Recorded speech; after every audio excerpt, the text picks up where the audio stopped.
Έχουμε γνωρίσει και στο παρελθόν, έχει κάνει συγκλονιστικές δουλειές, δίνει έτσι το δικό της αποτύπωμα, αφήνει στον πολιτισμό. Μιλάμε για μια συγκλονιστική πιανίστα, η οποία όμως έχει λειτουργήσει, χρησιμοποιεί την τέχνη της στο πλαίσιο ενός πολύ ξεχωριστού κόνσεπτ, το οποίο όμως και διαρκώς ανανεώνει, μας τροφοδοτεί με συγκλονιστικές εικόνες.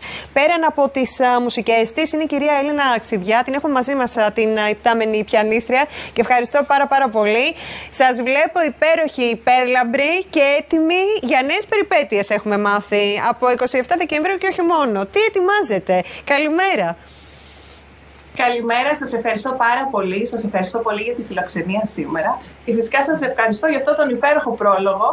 Λοιπόν, ετοιμάζουμε πράγματι κάτι ξεχωριστό, όπως πολύ σωστά είπατε. Αυτή τη φορά θα είναι live. Πρόκειται για μια παράσταση. Ξεφεύγουμε λοιπόν από τις παραγωγές που ήδη έχετε γνωρίσει και ερχόμαστε κοντά στο κοινό. Πρόκειται για την παράσταση το κονσέρτο ενός παράδοξου κόσμου, η οποία θα κάνει την πρεμιέρα της στις 27 Δεκεμβρίου στη Θεσσαλονίκη, στο Θέατρο Αθήνεων. Και σας περιμένουμε όλους εκεί. Είναι ξεχωριστή γιατί στην πραγματικότητα θα δούμε στη σκηνή δύο πιάνα με την ίδια πιανίστρια. Αυτό πώς θα γίνει? Η μία θα είναι ζωντανή στη σκηνή και η άλλη θα είναι ολογραμματική. Ένα ολογραμματικό πιάνο λοιπόν με μια ολογραμματική Έλενα Αξιδιά. Ο θεατής λοιπόν θα με βλέπει διπλή στη σκηνή και εκτός από αυτό θα εμφανιστούν και άλλοι μουσικοί ολογράμματα και θα απολαύσουμε έτσι μια ξεχωριστή παράσταση. Πώς γεννήθηκε η έμπνευση για αυτό το οποίο θα μας παρουσιάσετε και θα το δούμε και στην Αθήνα στη συνέχεια? Φυσικά θα το δούμε στην Αθήνα, θα το δούμε στη Σύρο, θα το δούμε στην Πάτρα. Έχουμε σκοπό να περιοδεύσουμε σε όλη την Ελλάδα. Πίσω από αυτό φυσικά είναι ο συνεργάτης μου, ο γνωστός σκηνοθέτης, ο Πασχάλης Μάντης, ο οποίος εκτός από τις υπέροχες παραγωγές που ήδη γνωρίζετε, κατέχει και την τεχνολογία των ολογραμμάτων. Είναι κάτι που μελετάει εδώ και πάρα πολλά χρόνια και ήρθε η ώρα να βγει και αυτό στο προσκήνιο. Ωραία.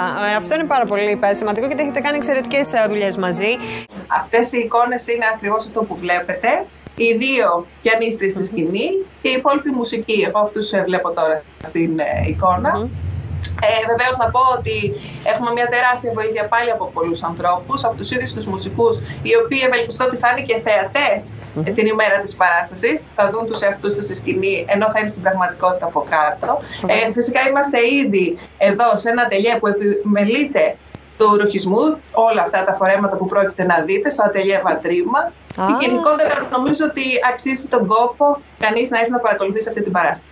Το μόνο σίγουρο. Λοιπόν, ευχαριστώ πολύ. Σας παρακολουθούμε και εμείς στενά. Δηλώνουμε fans και θα σας ξαναδούμε και τότε. Σας ευχαριστώ πάρα πολύ.